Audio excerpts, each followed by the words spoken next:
नमस्ते छात्रों, कल हमने पढ़ा था कर्मधारय समास जो विशेषण विशेष और उपमान उपमेय के साथ चलता है। आज हम करेंगे बहुव्रीहि समास।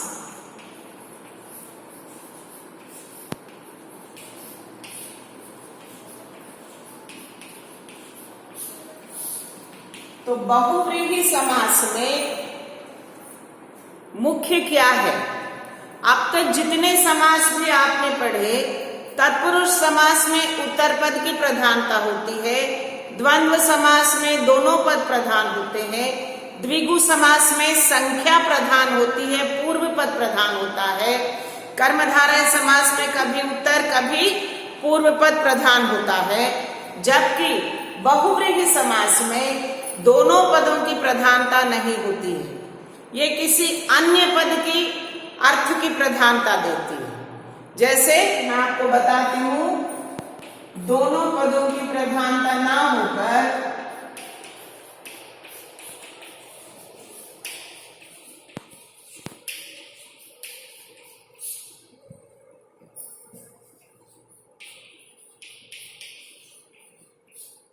किसी तीसरे पद की अर्थ की प्रधानता होती है।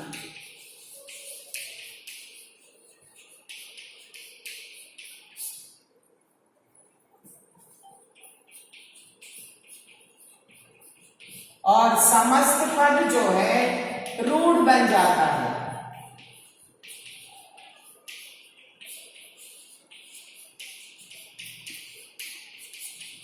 रूढ़ बनने का अर्थ है कि जब हम उस पद को बोलेंगे तो केवल एक ही अर्थ में हम उस पद को बोलेंगे। जैसे देखिए, अब दशानन है,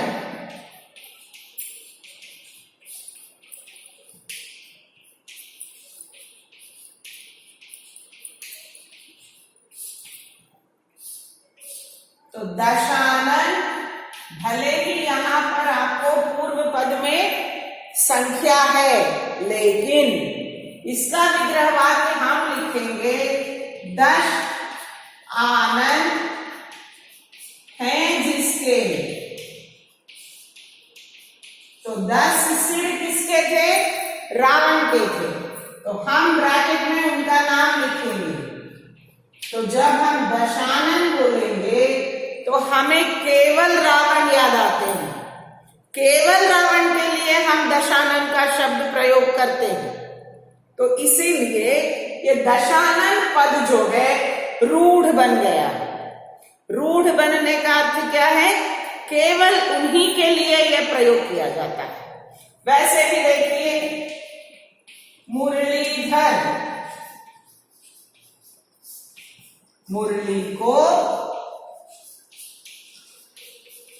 धारा जिसने, और यहां पर विग्रह वाक्य अंत में आप जिसने, जिसके, जो ऐसे शब्द लिखोगे, क्योंकि हम उनके बारे में ही बोलेंगे जिनके लिए ये शब्द बना गया है। केवल उनके लिए ही इन शब्द का प्रयोग किया जाता है, कहीं और किसी के लिए प्रयोग नहीं होता। तो मुरलीधर है तो मुरली को धारा जिसने, Krishna.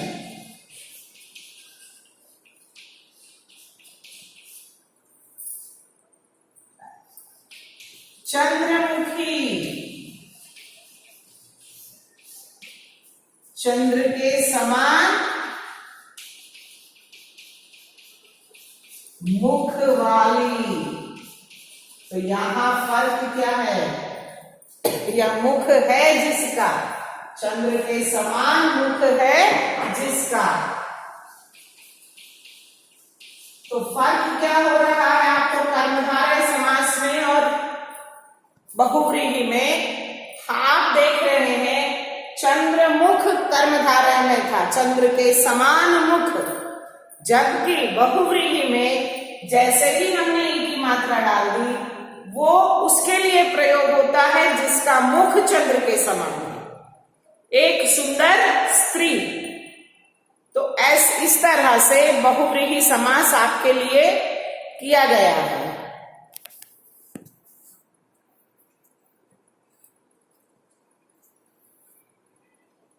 Please right this, will continue.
I'm wrapping the book children.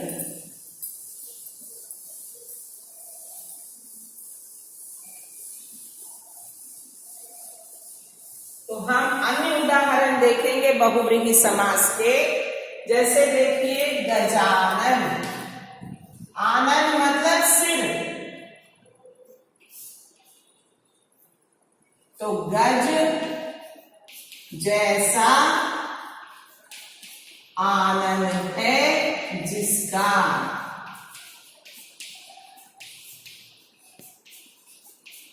Ganesh, तो हम गजानन केवल गणेश को बोलते हैं, किसी और को नहीं। वैसे भी चतुर्मुख, ये जो बहुव्रीहि समास है इसमें अधिकतर आपको देवी देवताओं के नाम आते हैं, उन्हीं के लिए लगता है बहुव्रीहि समास बनाया गया। जैसे ही हम इन नामों को बोलते हैं, केवल वो भगवान या वो राक्षस जिसके बारे में हम पुराणों में पढ़ते हैं उनकी याद आती है। ठीक है, 4 मुख हैं जिसके। ब्रह्मा,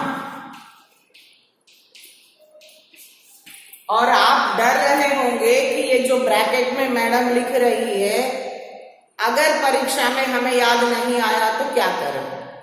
ना लिखें, क्योंकि आप विग्रहवाक्य सही लिख दिए और ब्रैकेट का नाम गलत लिख दिए तो अंक चला जाएगा। ठीक है, वैसे भी आपको तो मल्टीपल चॉइस है, लेकिन मल्टीपल चॉइस में भी आपको गुमराह करने के लिए कुछ दिया जा सकता है, इसलिए मैं दे रही हूं। पर आपको यदि लिखना है तो ब्रैकेट में जो मैंने उनका नाम दिया, जिसके लिए ये शब्द बना, उसके नाम दिया, वो याद नहीं आया आपको, तो आप उसे छोड़ सकते हैं, किसी और का नाम ले जाकर किसी और को ना दें। अब गजानन है, आप लिख रहे हैं गज जैसा आनन है जिसका। ब्रह्मा, ब्रह्मा का मुख गज जैसा नहीं है, उनके 4 मुख हैं। ठीक है, वैसे ही है, देखिए त्रिनेत्री, कौन है 3 नेत्रों वाला? या 3 नेत्र हैं जिसके।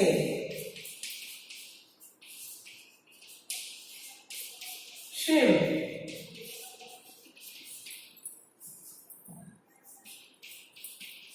पंचमुख,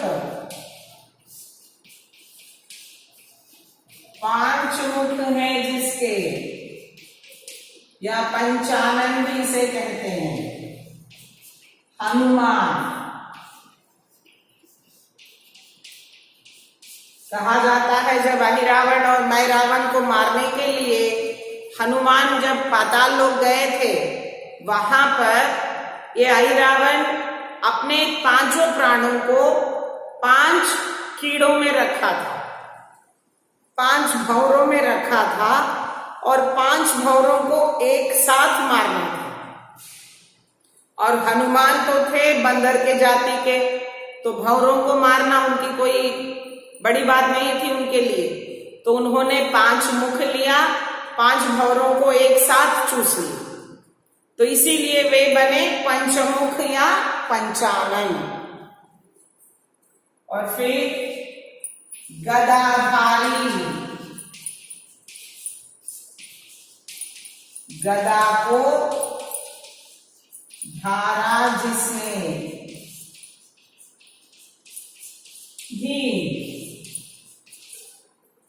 बहुत सारे ऐसे बहुव्रीहि समास के देवी देवताओं के नाम से हमें मिलते हैं। ठीक है, गरुड़ वाहन,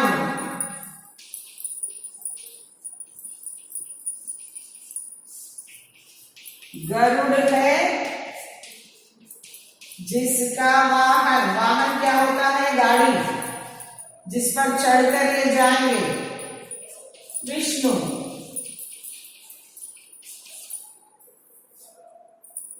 और एक के लिए जगह है, चलो और कौन सा करेंगे? गरुड़ वाहन,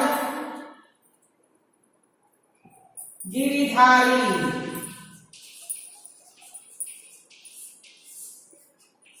गिरि को धारा जिसने,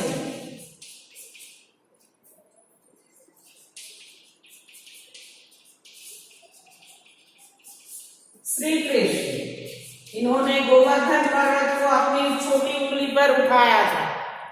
जब इंद्र का प्रकोप इनके गांव पर हुआ, सारे घर सारा गांव बह गया, तो तब वे अपने गांव वालों को, अपने गायों को बचाने के लिए पूरा गोवर्धन पर्वत अपनी इस उंगली पर उठाकर खड़े थे, इसलिए उनका नाम पड़ा गिरिधारी।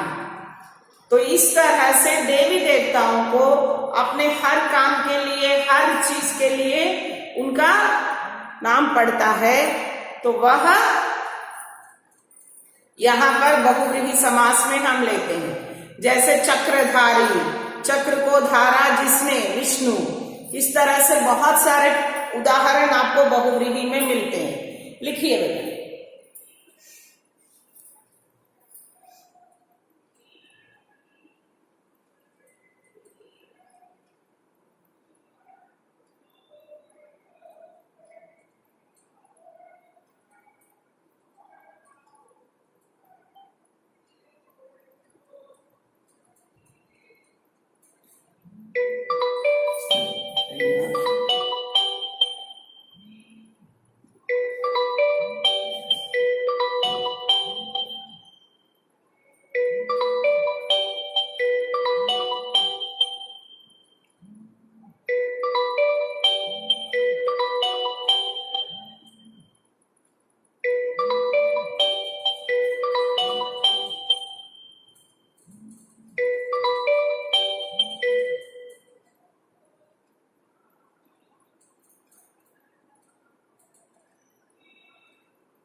तो यहां आप एक बार गौर कीजिए, इससे पहले जितने भी समास हमने लिखे, दोनों पदों के बीच में हमने योजक या समुच्चय बोधक या कुछ डाल के विग्रह वाक्य बनाए। लेकिन इस समास में दोनों पद साथ में चलते हैं हर जगह, ज्यादा अधिकतर 90% आप देखिए चतुर्मुख है और संस्कृत के शब्द होते हैं। बहुव्रीहि समास के अधिकतर शब्द संस्कृत के हैं। अब चतुर्मुख मतलब 4, पंच 5, त्रि 3, इस चीज को आप याद रखिए। और यहाँ पर देखिए चतुर्मुख 4 मुख एक साथ हमने लिखा बाजू बाजू में, उसके बाद जो भी है बाद में लिखे। सिर्फ इतना है जिसके आनंद है जिसका, नेत्र है जिसके, बहुत आसान विग्रह वाक्य है। यहाँ पर सिर्फ आप इस शब्द को हिंदी में बदलोगे, पंचमुख पांचमुख लिख दिया, फिर उसके साथ जोड़ देंगे है जिसके, विग्रह वाक्य बन गए आपके। तो ज्यादा परेशान होने की आवश्यकता आपको नहीं है। लिख दीजिए।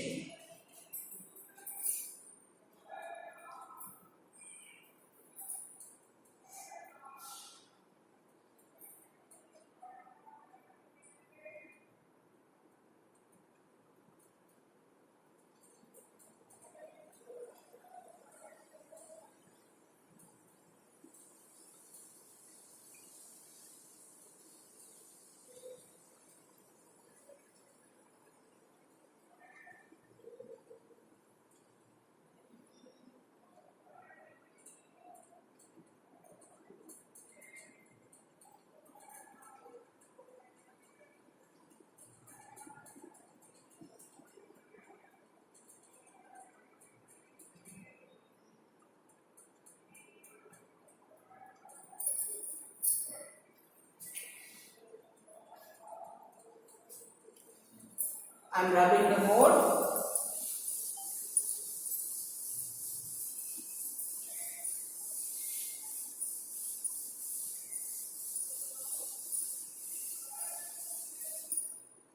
तो आज का आपका अंतिम समास है अव्ययी भाव समास।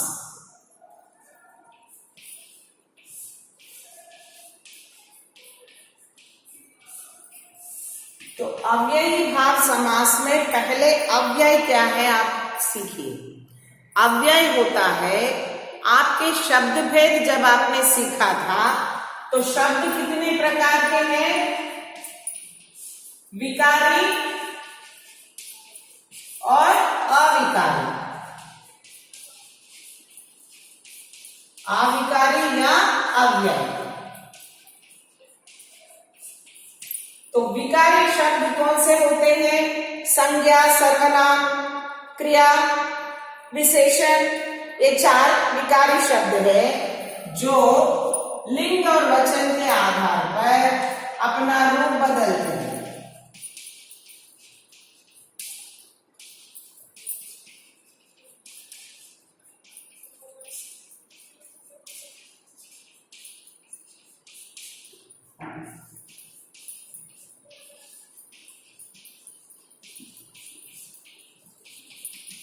जैसे संज्ञा, सर्वनाम,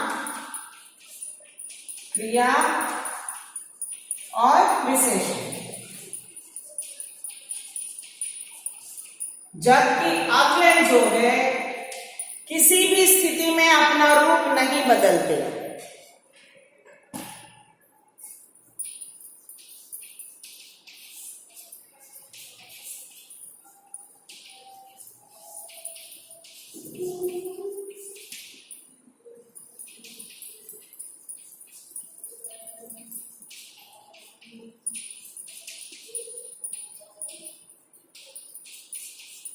तो इसके आधार आप देखिए, अब संज्ञा है, संज्ञा में हम जातिवाचक संज्ञाएं लेंगे, व्यक्तिवाचक नहीं। जातिवाचक संज्ञा में अगर आप लड़का लिए तो लिंग के आधार पर यदि आप पुल्लिंग में बदलोगे लड़का लड़की बन गया, बहुवचन में बदलेंगे लड़का लड़के बन गया, तो उसका रूप बदलता है।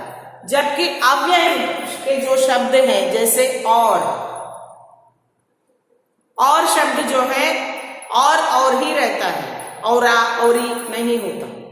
तो हमेशा कहीं भी आप प्रयोग कीजिए और जो शब्द है और ही रहता है। ऐसे कुछ शब्द है जो हम लोग अव्ययी भाव समास में प्रयोग करेंगे। तो सबसे पहले आपको सीखना है अव्यय क्या है। तो यहाँ पर अव्ययी भाव समास में पहला पद अव्यय होता है और समस्त पद अव्यय बन जाता है। तो पहले आप इसको लिखिए, फिर हम आगे बढ़ते हैं।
Yes, I'm rubbing the both children.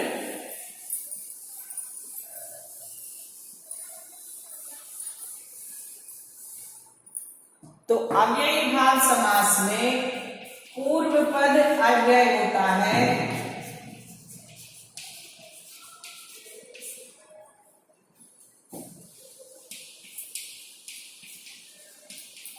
और समस्त पद अव्यय बन जाता है।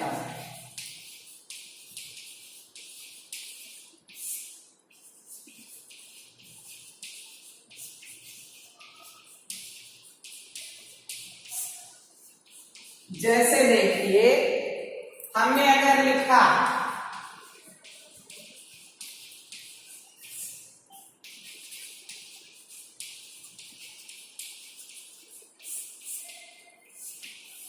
भरपेट, तो ये जो शब्द है यहां पर पूर्व पद जो है अव्यय है, और जब ये संज्ञा के साथ मिल जाता है तो पूरा समस्त पद अव्यय बनता है। विग्रह वाक्य हम लिखेंगे भरा हुआ पेट, ठीक है, लेकिन ये पेट शब्द जो है, ये पेट भी लिंग वचन के आधार पर नहीं बदलता।